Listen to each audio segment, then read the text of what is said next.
주일 오후 예배 나오신 모든 성도님들을 주님 이름으로 환영하며 축복합니다. 우리 옆에 계신 분 인사하실 때에 믿음으로 삽시다라고 한번 인사 나누시겠습니다. 믿음으로 삽시다. 믿음으로 삽시다. 오늘 우리 새성교회 손님들을 뵙는다고 제가 태어나 처음으로 새치 염색을 하게 되었습니다. 그 과정이 만만치 않더라고요. 잘 보이려고 했는데 오늘 오전에 인사를 하면서 그렇게 오해하신 분이 계시는 것 같더라고요. 어머, 저 목사님은 애기를 안 안아주나 봐. 사모님이 힘들겠어. 라는 그런 이야기를 제가 들은 것 같아가지고 혹시 오해가 없으시길 바라고요. 잘 돌봐주고 있습니다. 우리 새성교회 모든 목회자분들이 가정적인 목회자임을 저는 믿습니다. 서울에서 대학을 다니고 있는 아들이 아버지에게 편지를 한 통 보내었습니다. 그 편지의 내용은 다음과 같습니다. 아버지, 그동안 무고하신지요? 집안도 평안하신지요? 자꾸만 돈을 붙여달라고 해서 죄송합니다.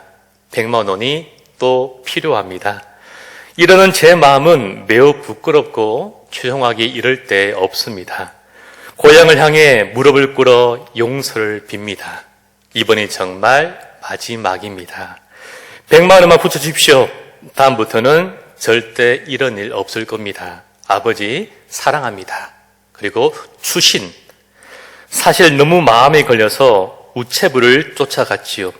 편지를 빼앗아 태우고 싶었기 때문입니다.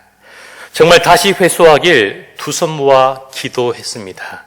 그러나 너무 늦어 우체부를 놓쳐버렸습니다. 제 불찰을 부디 용서해 주십시오. 라고 아들이 아버지에게 편지 한 통을 보내었습니다. 며칠 후에 아버지로부터 아들에게 편지 한 통이 도착하게 되었습니다. 그 편지 내용은 이러하였습니다. 아들아, 너의 간절한 기도를 하나님이 들어주셨나 보다. 너의 편지를 못 받았다. 그러니 걱정 말고 잘 지내거라 라는 편지가 한 통 왔다고 합니다. 간절한 기도는 반드시 응답이 온다라는 것을 보여주는 재미있는 이야기였습니다. 우리들은 아무런 기도에 응답이 없고 어려운 일을 만날 때에 우리의 믿음을 잃어버리기가 쉽죠. 하나님을 향한 신뢰를 놓쳐버리고 마는 것입니다. 사람은 누구나 인생의 어두운 밤을 지나게 됩니다. 만선을 기대하며 나갔지만 빈 그물로 돌아와야 할 때도 때로는 있습니다. 우리의 생명의 근원에서 물리 말아버리는 기근을 경험하기도 합니다. 누군가는 아직 살아가야 할 날이 참 많은데 남편과 아내와 자식들과 함께 행복을 기대하고 계획하고 꿈꾸고 있었지만 건강의 물이 말라버렸다는 생각지 못했던 진단을 받고 깊은 슬픔과 걱정 가운데 계신 분도 아마 이 자리에 있을 것입니다. 또 누군가는 자녀들은 커가고 점점 들어갈 돈은 많아지는데 재정의 물이 말라버려서 큰 근심 가운데 있는 분도 계시겠죠. 누군가는 앞으로 살아갈 날이 많고 아직 일할 힘도 얼마든지 많이 남아있지만 회사로부터 명예퇴직이라는 기관의 통보를 받은 분도 계실 것입니다.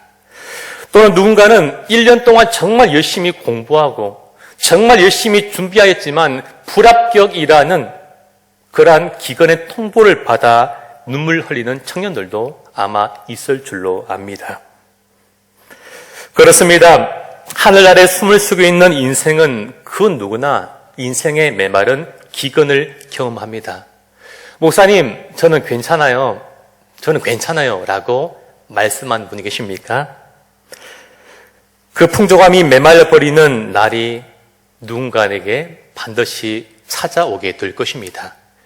시기는 다 다르겠지만 티끌로 지어진 모든 인생 가운데에 기근은 반드시 찾아온다는 사실을 우리 잊지 않고 기억하며 살아가야만 합니다. 오늘 이스라엘과 백성들에게도 그만 기근이 찾아오고 말았습니다. 읽지 않았지만 9절 말씀을 제가 한번 읽어드리겠습니다. 이스라엘 왕과 유다 왕과 에돔 왕이 가더니 길을 둘러간 지 7일에 군사와 따라가는 가축을 먹일 물이 없느니라. 이스라엘 속국이 되어서 조공을 바쳐왔던 이 모압이 이스라엘 왕 아합 왕이 죽자 이스라엘을 배신합니다. 이에 요람이 유다의 여호사밧과 에돔 왕과 연합하여서 모압을 치기로 하죠. 연합군의 군사와 마병들이 에돔 광야길을 따라서 걷기 시작합니다. 그러나 물이 흔치 않았던 이 에돔 광야길로 가다가 모압을 공격하다 보니까 9절의 말씀처럼 이스라엘 연합군은 금방 물이 부족하게 되었습니다. 군사들은 물론이요, 가족들 먹일 물조차도 부족하게 된 것이죠. 생각해 보십시오. 물 없이 전쟁에서 승리할 수 있겠습니까? 그것은 불가능합니다. 목마름의 고통을 당하자 여호람은 불평과 원망을 하기 시작합니다. 하나님께서 새 왕을 불러 모아서 모압의 손에 부시셨다라고 그렇게 원망하고 불평하고 있습니다. 사랑하는 성도님 여러분, 우리 모두가 똑같은 문제를 만나고 똑같은 어려움을 만나지만 그 문제를 바라보고 대하는 태도는 사람에 따라, 그리고 그 사람의 믿음에 따라서 달라집니다. 믿음 없는 사람은 누구를 가장 먼저 원망합니까? 하나님이지 않습니까? 하나님을 가장 먼저 원망합니다. 분명 내가 잘못한 것인데도 불구하고 하나님께 모든 책임을 넘길 때가 참 많이 있습니다. 그리고 하나님을 떠나기도 하죠. 우리 중고등부 친구들의 소원이 한 가지 있다라고 합니다. 그것이 뭔지 아십니까? 그것은요, 남과 북의 통일, 동계올림픽의 금메달, 대한민국의 경제 성장, 세계의 평화, 하나님 나라의 확장과 통치, 이것이 절대 아니겠죠. 시험을 치고 답문제를 보관하는 그 교무실에 불이 나는 그것이 아마 많은 학생들의 소망 아닐까라고 한번 생각해 보게 됩니다.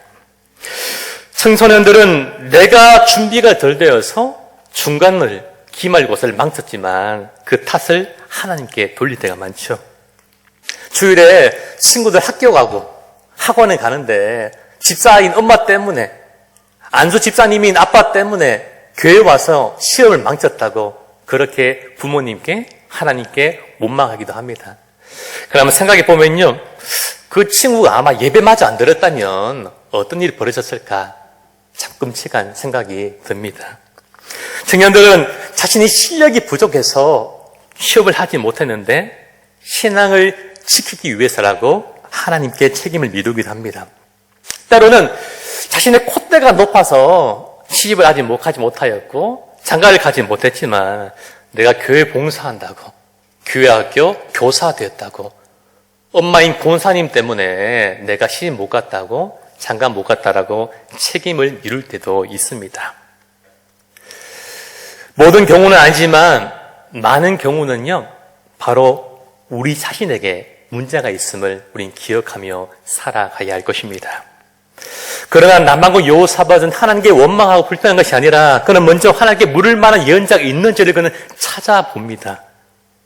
그런 하나님의 뜻을 구하고 하나님 말씀을 듣고자 한 것이죠. 사랑하는 새손교회 성도님 여러분, 문제와 상황 앞에서 불평하고 원망하기에 앞서서 먼저 하나님의 뜻을 구하고 하나님의 말씀을 듣길 원하는 우리 모두가 다 되시기를 주님의 이름으로 소망하고 간절히 축복합니다. 엘리사를 찾은 이스라엘 왕 앞에서 엘리사가 거드름을 피웁니다. 당신의 아버지와 어머니 선자들에게 가서 그렇게 물어보라고 조롱하는 말투를 말합니다. 엘리사가 요람이 전쟁에서 승리할 것과 그들의 구원을 선포한 것은 악한 왕이었던 요람 때문이 아니라 여호와 앞에서 정직하게 행하며 살아갔던 여호사밧 왕 덕분이었습니다. 아마 여호사밧이 요람과 함께하지 않았다면 요람은 아마 모압과의 전쟁에서 승리를 장담하지 못했을 것입니다. 그러나 하나님이 함께 하시는 이 여호사밧이 그곳에 함께함으로 그들은 전쟁에서의 승리를 보장받게 된 것입니다. 성도님 여러분, 우리 여기서 한 가지 중요한 교훈을 얻게 됩니다. 그것은 오늘 믿음에 서 있는 성도들이, 우리들이 우리의 가정과 직장과 학교와 공동체에서 어떤 모습으로 서 있느냐에 따라서 우리 주변의 사람들과 우리의 공동체가 형통할 수도 있고 때로는 큰 어려움을 당할 수 있음을 우리는 기억해야 합니다. 우리 요나라는 선지자를 잘 알고 있죠. 그가 말씀 듣지 않고 반대로 행하며 갈 때에 함께 탔던 배에 있는 선장과 많은 사람들이 목숨을 잃을 뻔했습니다. 우리가 하나님과 온전한 관계를 맺지 못하고 그렇게 살지 못한다면 우리가 어떤 다른 사람과 공동체의 재앙의 근원이 될 수도 있습니다. 반면에 요셉의 경우를 한번 생각해 보십시오. 그가 형들에 의해서 노예를 팔려가고 차갑고 딱딱한 방에 내던졌을 때에 그는 끝까지 하나님을 신뢰하고 믿음으로 나아갑니다.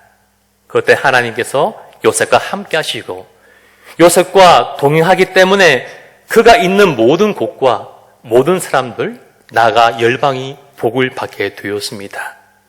저는 이 자리에 있는 우리 모두가 요나처럼 우리의 가정이나 어떤 공동체를 위기에 빠뜨린 사람들이 아니라 요셉처럼, 아니 더 나아가 우리 주님처럼 다른 사람을 축복해 하는, 부흥케 하는 은혜의 도구가, 축복의 도구가, 사랑의 도구가 되기를 소망하고 축복합니다. 더 나아가 하나님께 세우신 귀한 우리 창원 새순교회가 우리나라와 경남 창원과 그리고 온 세계 선교를 위해서 귀한 통로로 쓰임 받기를 간절히 바라며 축복합니다. 엘리사는 거무고 타는 사람을 불러오게 합니다. 그리고 거무고를 탈 때에 여호와의 손이 엘리사 위에 있었다라고 그렇게 성경은 말씀하고 계십니다. 우리 15절 말씀 함께 읽어보겠습니다. 이제 내게로 거문고를 탈 자를 불러오소서 하니라. 거문고 타는 자가 거문고를 탈 때에 여호와의 손이 엘리사 위에 있더니. 아멘. 사랑하는 성도님 여러분, 하나님 임재함을 사모하고 계십니까? 그렇다면 찬양하십시오. 찬양으로 하나님께 영광을 올려드리십시오. 역대하 1장의 말씀을 보면 남유다 여호사밧 왕 때에 모압 자손과 암몬 자손과 그리고 모압 자손들이 연합하여서 여호사밧을 유다를 침략합니다. 새 연합군에 맞설 능력이 여호사밧에게는 없었습니다. 그러나 중요한 것은 이스라엘에게는 그 연합군과도 비교할 수 없을 만큼 훨씬 강하시고 크시고 능하신 하나님께서 함께하고 계셨습니다. 그는 하나님께 기도하였습니다. 그는 하나님을 찬양하였습니다. 하나님께서는 군사를 모집하게 하시고 또한 그들의 창과 금을 점검하고 준비하지 않도록 하셨습니다. 오히려 노래한 사람을 택하여서 거룩한 예복을 입히고 군사를 보다 앞서 행하여서 하나님을 찬양하도록 노래하도록 말씀하셨습니다. 여호와께 감사하세 그의 인자함이 영원하시도다라고 그렇게 찬양하도록 그렇게 말씀하셨고 이 백성들은 그 말씀에 순종하여 찬양함으로 나아갔습니다. 그리고 성경은 그 노래와 찬송이 시작될 때에 여호와께서 복병을 두셔서 적들을 치셨다라고 그렇게 말씀하십니다. 사랑하는 성도님 여러분, 오늘 혼자서 해결할 수 없는 문제 가운데 에워싸여 계십니까? 수많은 두려움의 적들로 인하여서 잠을 이루지 못하고 계시지 않습니까? 질병으로 고통 중에 계신가요?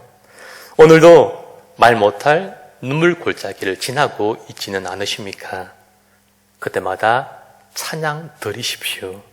여호와는 선하시며 그 인자심이 영원합니다라고 그렇게 선포하고 고백하며 찬양한 우리가 되었으면 좋겠습니다.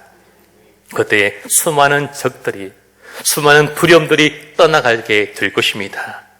하나님께 우리 인생 가운데 준비된 복병을 주셔서 우리의 적들을 물리쳐 주실 줄로 믿습니다.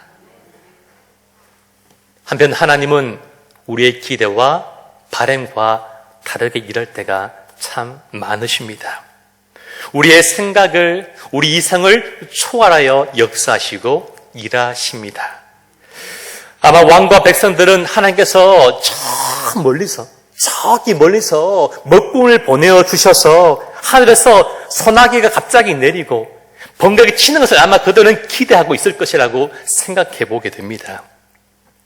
또는 바위를 깨뜨리시고 진동시키셔서 샘물이 솟아나기를 원하였을 것입니다.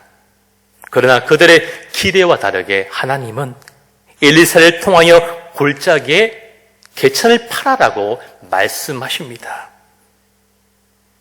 사랑하는 성도님 여러분, 하나님은 우리의 믿음을 보시기를 원하십니다. 우리의 믿음이 어떠한지를 달아 확인하기를 원하십니다. 어떻게 우리의 믿음을 하나님께 보여드릴 수 있습니까? 그것은 바로 우리의 행동입니다. 아브라함은 하나님의 약속을 받고 가보지도 않았던, 알지도 못하는, 보지도 못하는 그 약속의 땅을 향하여 발을 힘차게 내딛습니다. 하나님을 향한 그 믿음을 보여드리기 위해서 모리아 산 위에서 이 제단 위에 아들을 놓고 순정 칼날을 높이 들어 올립니다.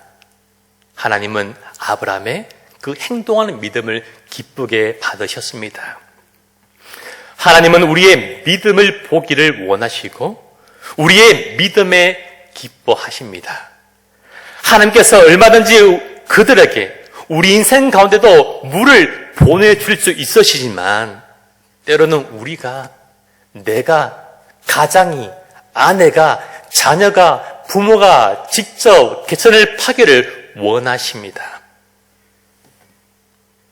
하나님은 충분히 하늘에서 비가 내리게도 땅에서 바위를 깨뜨리셔서 물을 얼마든지 넘치게 할 수 있는 분이십니다. 왜입니까? 우리 여호와 하나님께서 전지하시고 전능하신 분이기 때문입니다. 그러나 하나님은 때로 우리와 두 손 꼭 잡고 함께 일하시길 원하십니다. 빈들에서 돌멩이 가지고 막대기 가지고 5,000명 먹으신 거 아닙니다. 하나에 가져왔던 물고기 2마리와 떡 5개로 그들을 배불리 먹이셨습니다. 예수님 죽은 나사로를 살리시죠. 그때 주님께서 진짜 살기를 원한다면, 진짜 너희 오라비가 살아날 줄 믿는다면 돌은 너희가 옮기라고 그렇게 그들에게 말씀하셨습니다. 하나님께서 땅끝까지 복음의 정인되라고 제자들 부르시면서 그들의 헌신을 통하여, 그들의 기도를 통하여, 그들의 눈물을 통하여, 그들의 상처를 통하여서 하나님께서 그 복음을 땅끝까지 증거하도록 만드셨습니다. 가나안의 혼인잔치가 벌어집니다. 잔치에 흥을 돋구는 포도주가 떨어지게 되죠. 그때 우리 주님께서 그 빈 독에, 그 돌항아리에 너희가 믿는다면 너희가 직접 물을 채워 넣으라고 그렇게 말씀하셨습니다. 예수님께서 손 바른 자에게 말씀하십니다. 내 손을 내밀어. 예수님께서 안전병에게 말씀하십니다. 내 사리를 네가 들고 일어나 라고 말씀하십니다. 신랑 장님에게 말씀하시죠. 네가 씻어라 라고 말씀하십니다. 오늘도 주님께서 우리 모두에게도 말씀하십니다. 유행을 바라고 공부하지 않고 걱정하고 있는 우리 중고등 친구들에게 말씀하시죠. 공부해 라고 말씀하십니다. 인간관계의 회복을 위해서 그렇게 바라는 분께 말씀하십니다. 먼저 용서해. 네가 먼저 용서해 라고 말씀하십니다. 성공과 물질의 복을 받기를 원하는 분에게 말씀하십니다. 믿음으로 감사 예물을 드려봐 라고 말씀하십니다. 하나님 나라의 확장을 위해서 그렇게 바라고 기도하는 성도님에게 말씀하십니다. 기도해, 헌신해, 선교해 라고 우리에게 직접 행할 것을 말씀하시고 그 행함의 자리에 우리 한 사람 한 사람을 초대하고 계십니다. 결혼을 앞둔 청년들은 가끔 이런 착각을 하는 것 같습니다.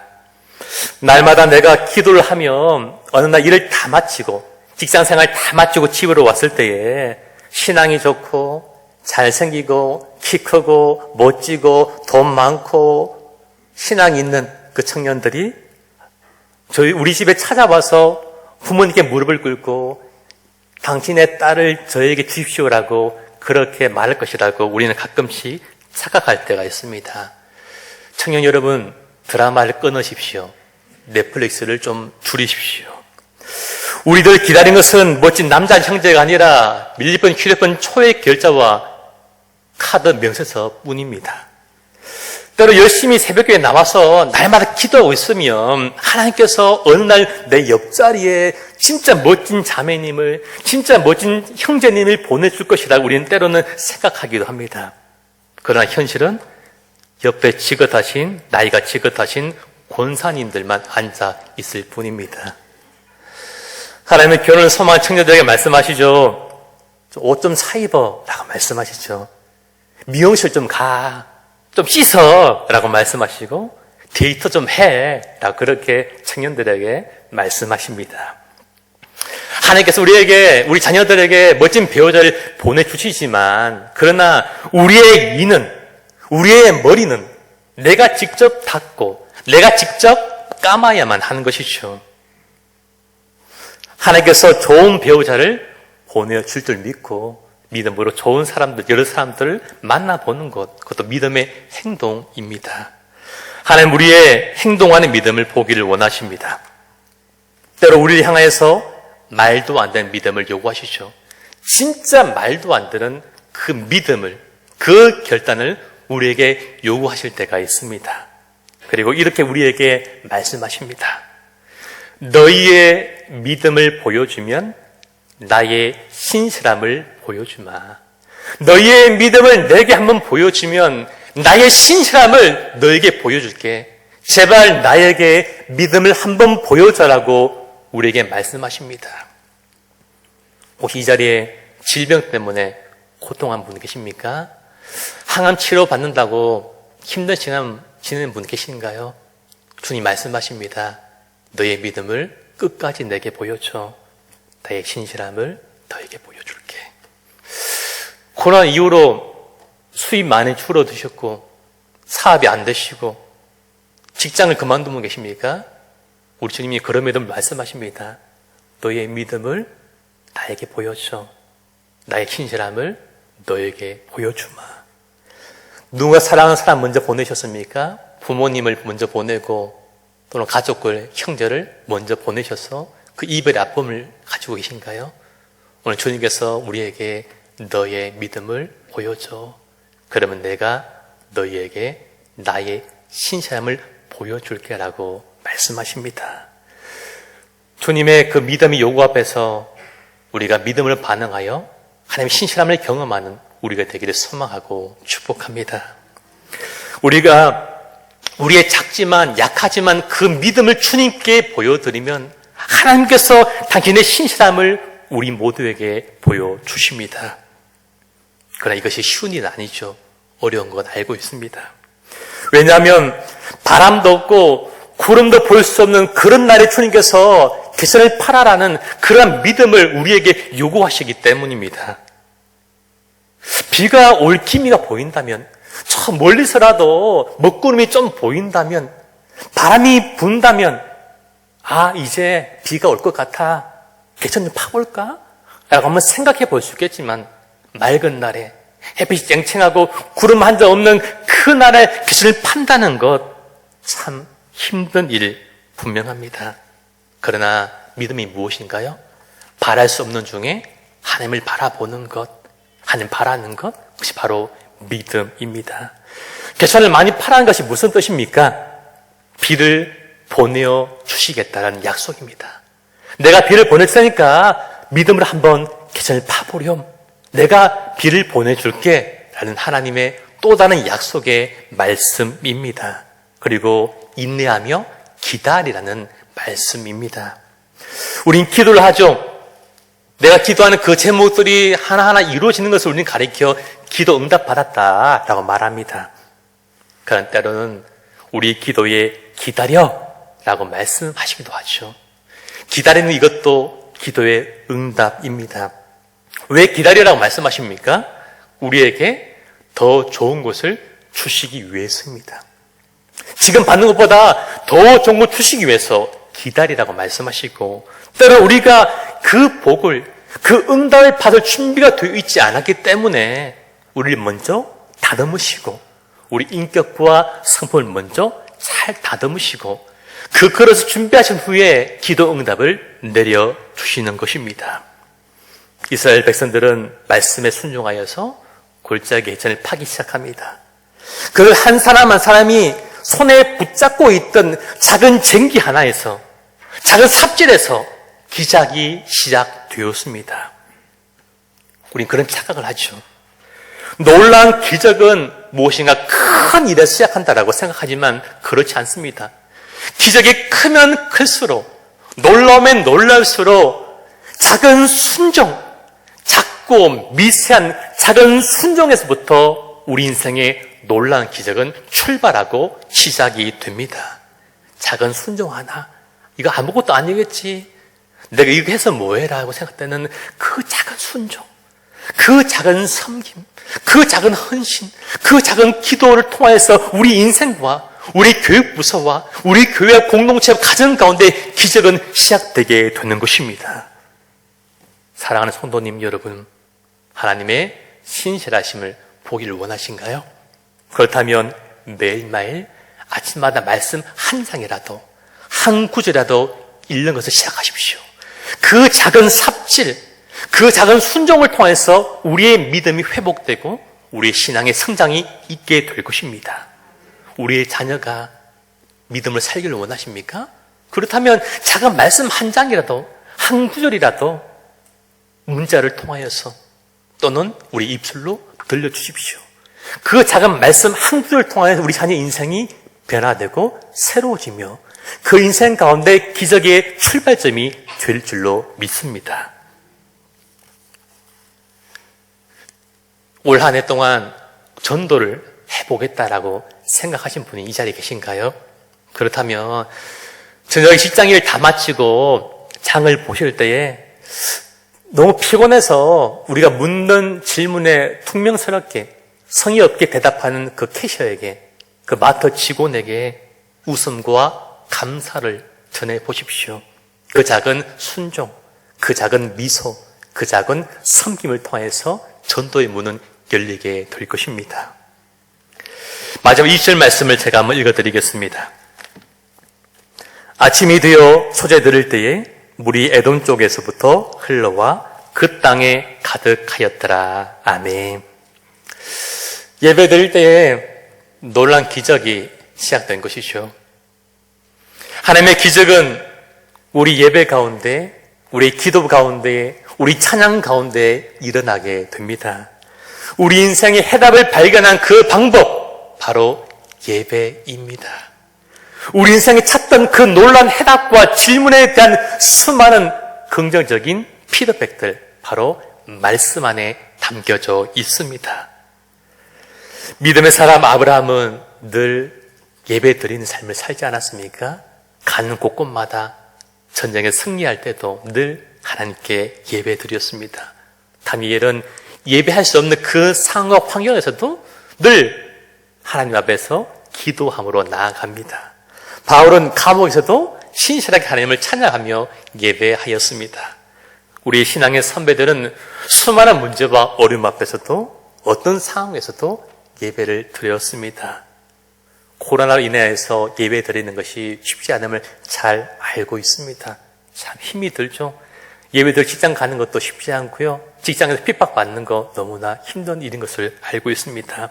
그러나 우리가 어디 있든지, 교회 예배당이든지 가정이든지 어디 있든지 그곳에서 참된 예배자로 살아가는 우리에게 되기를 소망하고, 올 한 해에 무너졌던 우리의 예배가 있다면 그 예배 자리가 다시 회복되는 올 한 해가 되기를 소망하고 축복합니다. 우리 자녀의 취업이 참 중요하죠. 공부도 참 중요하고요. 서울에 있는 대학 가는 것도 참 중요합니다. 그러나 삶의 최우선 순위는 반드시 예배가 되어야 할 줄로 믿습니다. 우리는 전심으로 하나님께 예배를 드려야 합니다. 왜냐하면 하나님은 지금도 자신을 향해서 전심으로 예배하는 그 한 사람을 지금도 찾고 계시기 때문이죠. 하나님의 눈은 항상 당신을 향해서 예배하는 그 사람에게 모든 눈빛이 향하고 있기 때문입니다. 말씀을 맺겠습니다.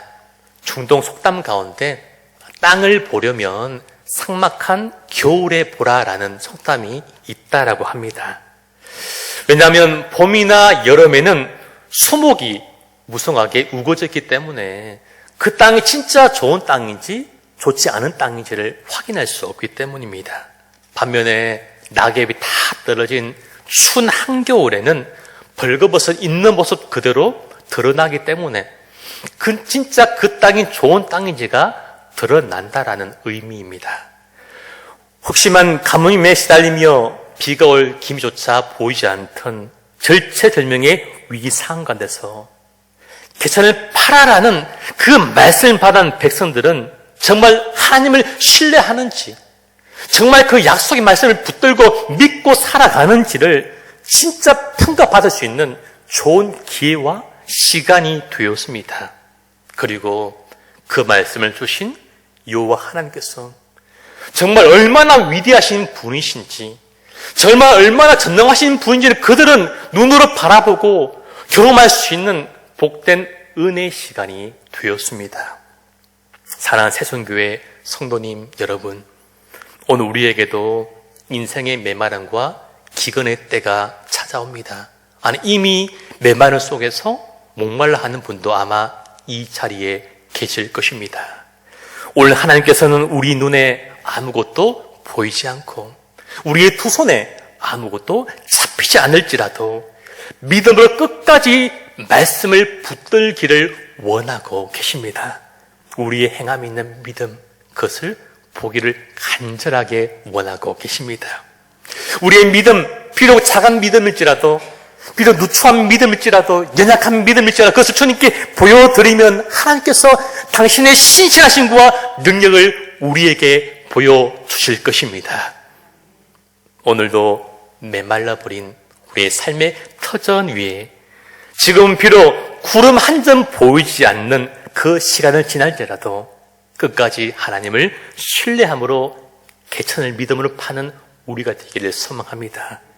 믿음으로 판 그 개천 가운데에 우리 작은 실천과 순종과 섬김과 사랑과 배려 가운데에 신실한 하나님께서 은혜와 사랑의 물결을 보내줄 줄로 믿습니다. 우리 시간 말씀을 기억하며 함께 기도하길 원합니다. 혹시나 인생을 살아가시면서 지금 큰 기근 가운데 있지는 않습니까? 혹시 기근 가운데 있다면 우리 하나님께 한번 기도하길 소망합니다. 하나님, 건강이 또 물질적으로 또 관계적으로 기근이 찾아오고 공부하는 가운데 있습니다. 하나님 은혜를 베풀어 주시고 우리에게 감당을 믿음을 달라고 기도하시고, 비록 우리의 삶 가운데 구름 한 점 보이지 않는 어려운 상황이 있을지라도 주의 말씀을 붙들고 의지함으로 믿음으로 나아가고 주의 신실함을 다 경험하는 우리가 모두가 다 되게 하여 달라고, 오늘부터 작은 순종과 실천할 수 있는 저희가 되게 하여 달라고 우리 다 함께 말씀을 기도하며 우리 기도하겠습니다.